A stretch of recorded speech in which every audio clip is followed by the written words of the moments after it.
ಮತ್ತು ಒತ್ತಾಯ ಮಾಡಿ ನೀನು ಮುಳ್ಳಿಡಿದ ಮರವನ್ನು ಏರಿದಂತಹ ಹತಾಶನಾದವನಿಗೆ ಮತ್ತೆ ಬಿಸಿ ನೀರು ಎರಚಿದಾಗೆ ಏನಾದರೂ ನೋವು ಕೊಟ್ರೆ ಶಿಕ್ಷೆ ಆದಿತ್ತು ನಿನಗೆ. ಸಾಲ್ವೇಶ ಸಾಕ್ಷಿ ಅನ್ನುವುದು ಕಂಡದ್ದನ್ನಾಡುವುದು ಅಂತ. ಹೌದು, ಸಾಕ್ಷಿ ಕಾಣದ್ದನ್ನು ಕಾಣಬಲ್ಲ ಸಾಧ್ಯತೆ ಇದ್ದವರು ನನ್ನೊಟ್ಟಿಗಿದ್ದಾರೆ, ವೃತ್ವಿಜರು. ಸ್ವಾಮಿ, ನೀವಾದರೂ ಕಂಡದ್ದನ್ನು ಕೇಳಿದ್ದಾನೆ ಹೇಳಿ ಸ್ವಾಮಿ. ಧೈರ್ಯ ತಂದು ನಾನು ಮಾತನಾಡ್ತೇನೆ. ಕೇಳಯ್ಯ ಎಲ್ಲಯ್ಯ ಜತೆಯಳು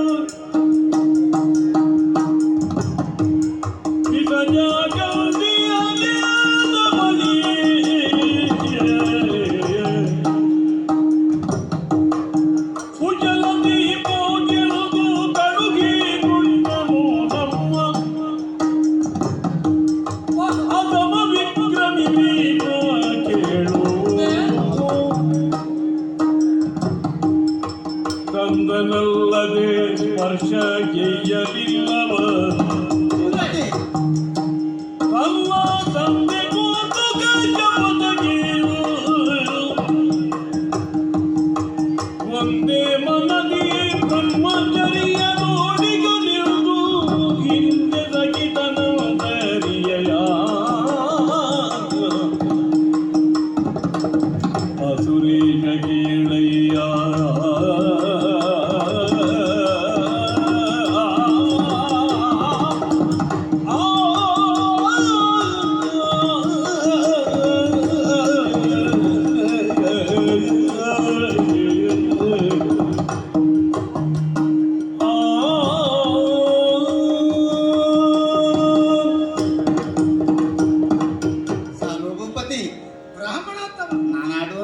ಮಾತುಗಳನ್ನು ಕೇಳಬೇಕು.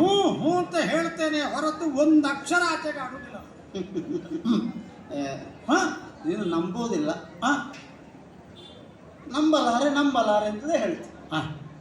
ಇವಳು ಎಷ್ಟು ಗೋಗಾರರು ಸ್ವೀಕರಿಸುವುದಕ್ಕೆ ಸಿದ್ಧನ ಆಗೋದಿಲ್ಲ. ನೀನು ಅದಕ್ಕೆ ಕಾರಣವನ್ನು ಹೇಳುತ್ತಿರುವ ಸರಿ ಉಂಟು. ನನ್ನ ಪಿಂತೆ ಭೀಷ್ಮನೊಡನೆ ಹೋದೇನಿ ಅದನ್ನು ಹೇಳ್ತೀನಿ. ಒಂದು ವಿಷಯ ನಿನಗೆ ನಾನು ಹೇಳಬೇಕು ಅಂತಲೇ ಇಲ್ಲ. ಇವಳು ಬಿಸಜಗಂಧಿ. ಬಿಸಜ ಅಂದ್ರೆ ನೀರಿನಲ್ಲಿ ಹುಟ್ಟಿದ ತಾವರ ಅಂತ. ಹೌದು. ಹೌದಾ, ನನಗೆ ಗೊತ್ತಿಲ್ಲ, ಕೆಲವು ಶಬ್ದ ಕಡಿಮೆ ಆದ್ರೆ. ಹೌದು. ಗಂಧಿನಿ ಅಂದ್ರೆ ಪರಿಮಳ ಉಳ್ಳವಳ. ಅದಕ್ಕೂ ಇದಕ್ಕೂ ಏನಪ್ಪ ಸಂಬಂಧ? ಈಗ ಅವಳನ್ನು ನಾನು ಆಗ್ರಹಿಸಿ ನೋಡ್ತಾನೆ, ನಂತರ ಕಾಪಾಡಿಕೊಂಡು. ಅಲ್ಲ, ಇವಳು ಬಿಸಜಗಂಧಿ ಅಂತ ನಿನಗೆ ಮೊದಲೇ ಗೊತ್ತಿತ್ತು ಅಂತ. ಹಾಗೆ ಪ್ರೇಮದ ಶಬ್ದ. ಓ ಕಾಮನ ಬಿಲ್ಲಿನ ಕಣ್ಣಿನವಳೆ ಅಂದ್ರೆ ಕಾಮನ ಬಿಲ್ಲನ್ನು ಸರಕ್ಕನೆ ಎಳೆದವಳ ಕಣ್ಣಿಗೆ ಸುತ್ತಿದ್ದೇನೆ ಅಂತ ಅರ್ಥ ಅಲ್ಲಲ್ಲ.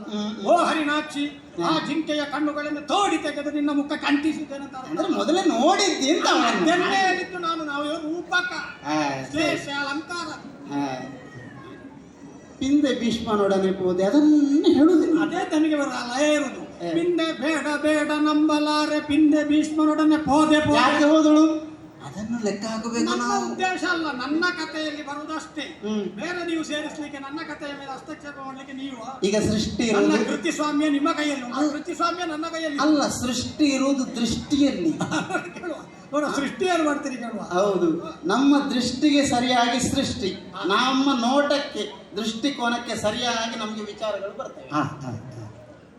ಈಗ ಲೌಕಿಕವಾಗಿ ಕಣ್ಣಿನಿಂದ ನೋಡಿದ್ರೆ ಇಲ್ಲಿ ಅಂಬೆ ಇದ್ದಾಳೆ, ನೀನಿದ್ದಿ, ಆಸ್ಥಾನ ವಿದ್ವಾಂಸರಿದ್ದಾರೆ, ಸಭಿಕರಿದ್ದಾರೆ, ಇದೆಲ್ಲ ಲೌಕಿಕ ಅಷ್ಟೇ.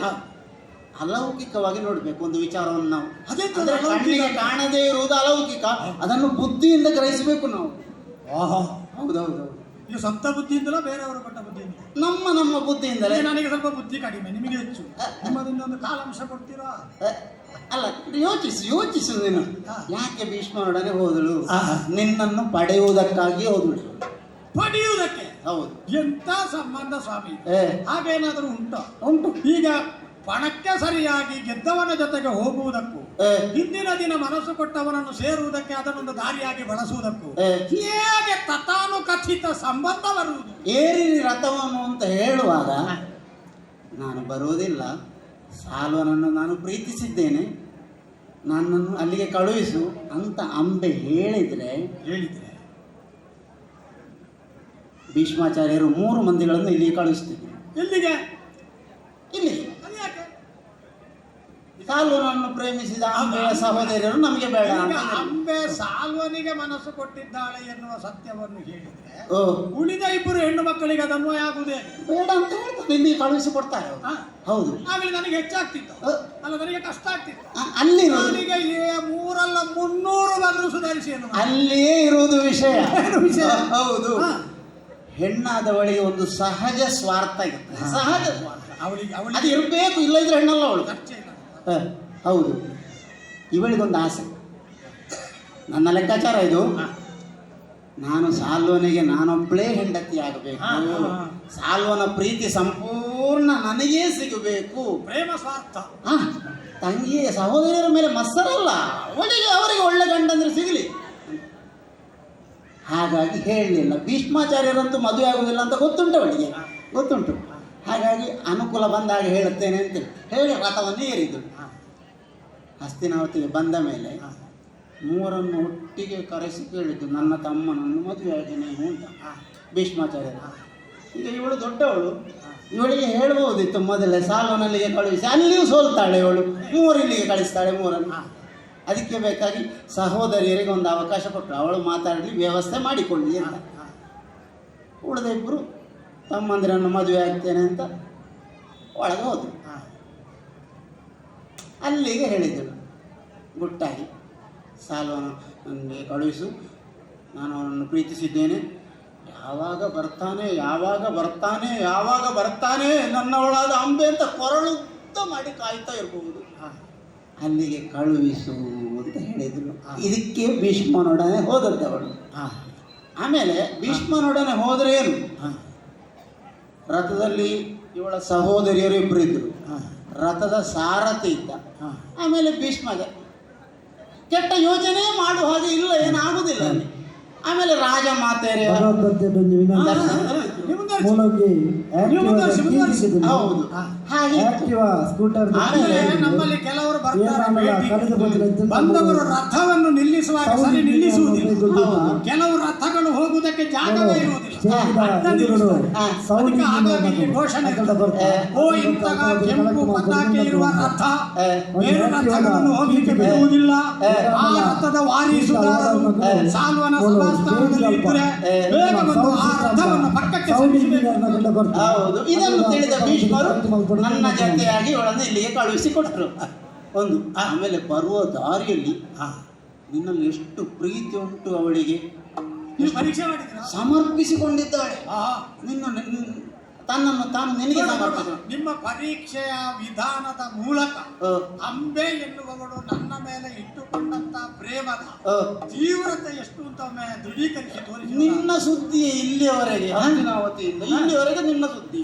ಹೌದು, ನನ್ನವನಾಗುವ ಆ ಸಾಲುವನ ಬೆರಳಾಗಿ, ಅವನ ಕೈ ಹೀಗೆ, ಅವನ ಕೊರಳಾಗಿ, ಅವನ ಮೀಸೆ ಹೀಗೆ, ಅವನ ಹುಬ್ಬು ಹೀಗೆ, ಬ್ರಾಹ್ಮಣೋತ್ತಮರೇ ನನಗೆ ಒಂದು ನಾಲಿಗೆ ನಾನು ಸುಮ್ಮನೆ ಕೇಳುವುದು, ನೀವು ನಿಮ್ಮ ಯೌವನದಲ್ಲಿ ಸ್ತ್ರೀ ವೇಷ ಏನಾದರೂ ಮಾಡ್ತಿದ್ರು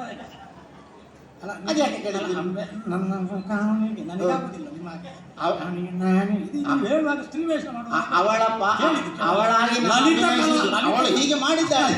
ಲಲಿತ ಕಲಾ ವಲ್ಲಭರ ಅಂತ ಅಭಿನಯ ಎಲ್ಲ ಇದ್ರೆ ಪರಿಣಾಮ ಬೀರುವುದಿಲ್ಲ. ಸರಿಯಪ್ಪ ಸರಿ, ಹಾಗೆ ನಿನಗೆ ಪರಿಣಾಮ ಬೀರಬೇಕು ಅಂತ ನಾನು ಅಭಿನಯ.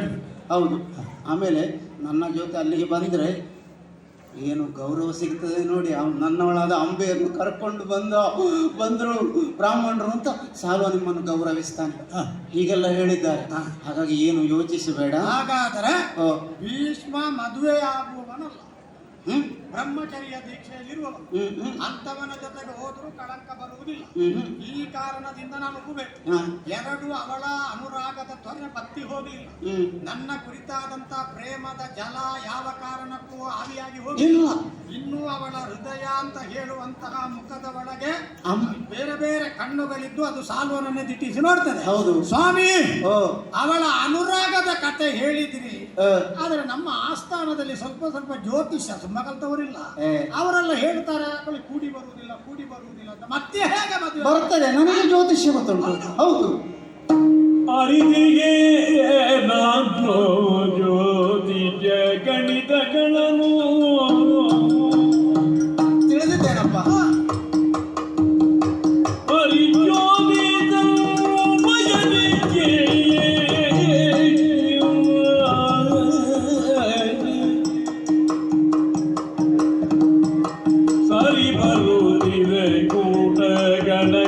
ಸುತಾರ